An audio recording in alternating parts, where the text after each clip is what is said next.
so what are we going to do for the show? And you're like, we're going to talk about the whole dating thing and the women in today's society. And my first reaction was, wait a minute, didn't we already do that show? Like episode 3 or 4? But okay, that's cool. And I don't know what it was, but like throughout the week, I guess that kind of festered on me. Like, why are we going to do the same thing again, something that we've already done? You know what I mean? Not thinking that maybe we could upgrade it or take it to another level or to another depth. In my mind, it was like, well, fucking, we've already done that. Let's do something different. And with all respect, I didn't even have a fucking idea to what we're going to do. So here I am knocking your idea on what our show is going to be. But I'm not throwing any ideas in there either. So where the fuck do I get off saying that shit? You know what I mean? So how can I come to you and say, dude, that's a show. It's not going to be a good show because... and it wasn't going to be the same show because we would have a female perspective on the mic. So, but that was my thinking. And again... And just so that the listeners know out there, I'm perfectly aware that there hasn't been a female on the show yet. And I'm doing what I can to make that happen. We're trying to change that. But that was, and again, yesterday was we had the talking thing, but like I went home last night and I just I did a lot of I don't know if I'm gonna call it soul searching. I don't know if it was that deep, but it just, again, I had to look at the show for what it is, and again, this is a great outlet for me to I don't know if the audience has seen that or not, but I think I have a comedic funniness to me or whatnot. I think I'm funny.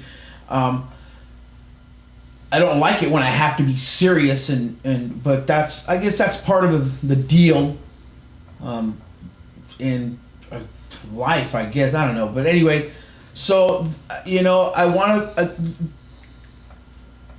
part of the show that I want to bring is the funny, and it's like you said, and I remember when you first asked me to do this, you said, listen, I like your personality, and I think we'd go great together, I think we'd be good, on air or whatever together. And so I remember that, and so I try to take a back seat to whatever you're saying, and I throw in my little comments here and there, and I try and keep the funny going and keep it rolling, but for the most part, like I said, I just felt like, and then again, we did the Antonio Montoya, whatever that show was, we did that show. And Inigo Montoya. Right. And Ernesto and Pancho Inigo Montoya. And we did that show, and I think that was one of the times too where I felt like it's like I was throwing ideas out there, and I didn't expect all of my ideas to be taken, but there was times where you were giving me that look like, really, Marin?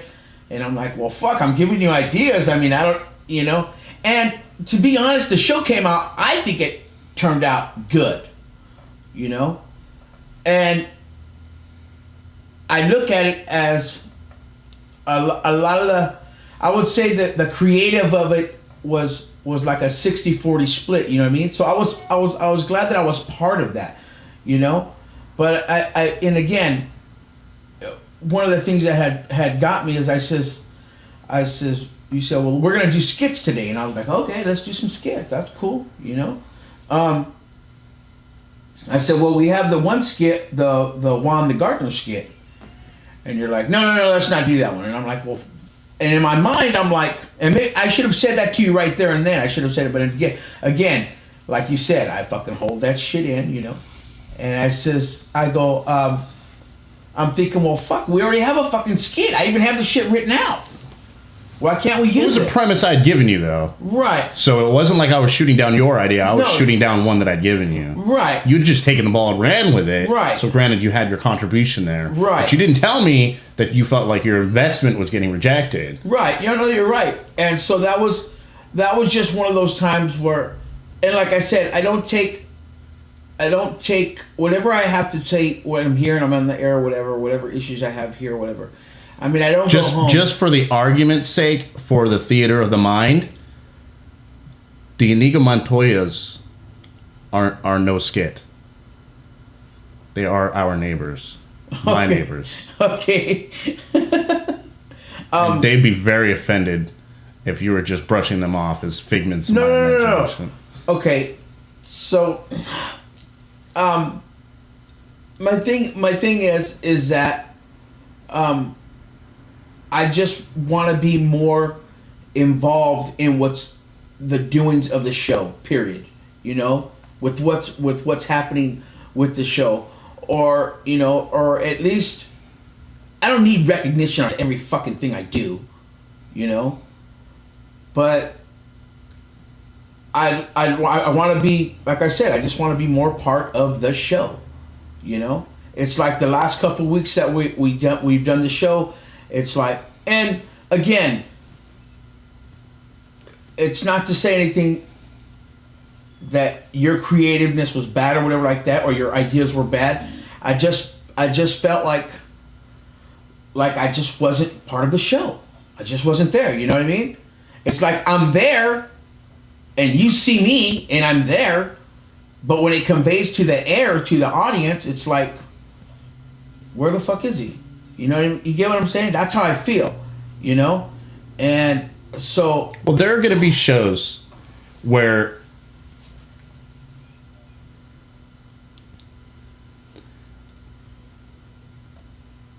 the theme of that show is catered to someone's personality. As every show happens, one person is going to stand out. Right. It's so hard to balance out a performance when more than one person is involved. Who gets, the 50-50 split? How does that get defined? I'm not even looking. But go ahead. I'm sorry. Even when I come into the picture, and I'm about posting a show, like I explained to you. I feel like our title is slapped onto this box, and it's up to us to fill it with content, up to a certain degree, so it's not overflowing, it's not too much, and it's not too lacking, so that we can package it up and ship it out. Yeah. I want that to be representative of the show title. Whatever goes in there is cool with me. It doesn't matter, so long as after a period of time, people can expect a certain framework of creativity coming from us. Well, yeah, too bad. And there are times when, like during the Rampage interview, Chris was the man. He knew his MMA thing. I wanted to get a little bit to know more of who Rampage is as a person outside of the celebrity. And he did his job. And he did a great job. Chris did what he was supposed to do. Absolutely. That's a given. But above and beyond, I wanted the show to be good, and I felt like we did our job. We put a good show out there, and I can't hold resentments against anybody, And each show is going to be like that. You just have to accept. Should I step in there? Should I fight to get what I want here, or do I look at it from as a means to an end? I want just a good performance so that people can relate to the show as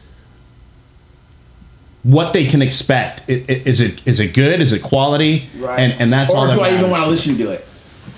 So yeah, I want them to keep coming back. That pressure, and I see, and that's what I was talking about yesterday when you were talking about that. When you use that analogy, I didn't look at it. I wasn't looking at it from your point of view. You know what I mean? I really wasn't. I was, to be honest, I was just like being selfish and immature about it. You know what I mean? But I wasn't looking at it as, well, fuck, this dude has a lot of pressure on him because. Yeah, because he wants to. This is my concept that I approached you with, and so I feel the pressure falls on me to make sure that box is full. Absolutely, I get that. And like I said, until you said that, I really didn't get that. I didn't, you know what I mean? I didn't understand it. And once you said that to me, I was like, wow, you know what? I guess that is a lot of pressure to put on somebody. You know what I mean? Because you want the show to be good. You know what I mean? But you also want it to be organic. Right. You know, you want that. But we also need to keep in mind always that we're amateurs. We have no education in this field. You know, how good can one be? Period. How good can one be by watching TV and listening to radio to actually feel like that's fucking an egomaniac? Like, I can do that. I'm just gonna go out there and do it. But what gave me a little bit more motivation to get into podcasting is it is in a sense like stand-up, where it's just a man and a microphone, and the only way to get good at that is to just go out there and do it. You know, succeed or fail and learn from your mistakes. It's scary too, because you know, like these conversations that we're having right now, you know what I mean, it's just the two of us, you know what I mean. It's one thing when you have a third party, or you have an interviewee, you know, and you go in there and you have someone to carry the flow, you know what I mean? And again, I don't know if we've gotten to that point where, like you said, I don't know what you call it,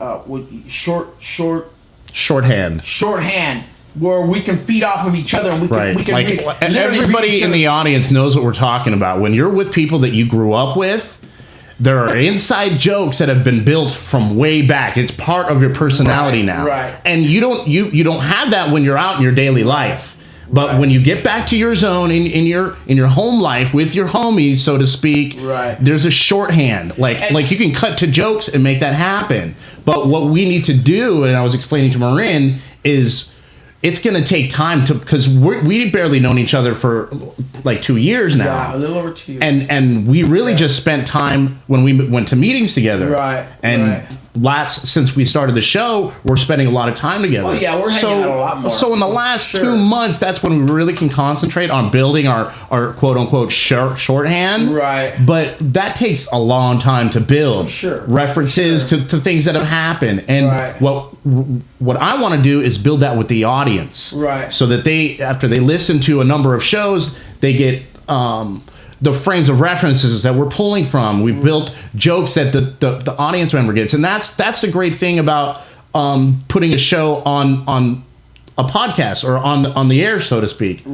And you feel really special when you get a joke that was planted months before. Oh yeah. You feel like I'm part of an inside club. And I feel once we start getting there, and that's going to take time, and we need to be patient. We need to realize, like I said, we're amateurs. We're brand new at this. But after a while, it's going to kind of come into It's going to meld itself, I think. It's going to build enough momentum where the show kind of has its own speed and its own expectations within itself, and it's just going to come together. And there will be a zone there, but we just need to just keep carving away, you know. Trudging away, as they say in the rooms of 12 steps. We have to trudge away. And again, like I said, dude, I truly yesterday was just I think it was a momentary lapse of judgment I might have, and I expressed that to you yesterday. You know, I said it to you yesterday about how what was going on, and again, it just goes back, and we talked about this a while back. How we plant a whole scenario in our fucking head on what's gonna happen and how it's gonna go down, and like I said, I just came in here, dude, with just like this whole. I just had this whole like fuck you attitude. I don't want to fucking do this anymore, and I think my mind was just like shut off to the whole idea of like compromise. Now I don't know if you're a fucking evil genius or not, but the way you like planned it out, or the way you like just set it to where the way it was set in motion. You know what I mean? I just reevaluated everything that was going on, and so again, and then you're like, I went back to the whole, and again, I don't know if we're gonna keep this title or not, the Wes and M, that was our, that's what was on the table, and you're like, look, dude, It's the Wes and M show.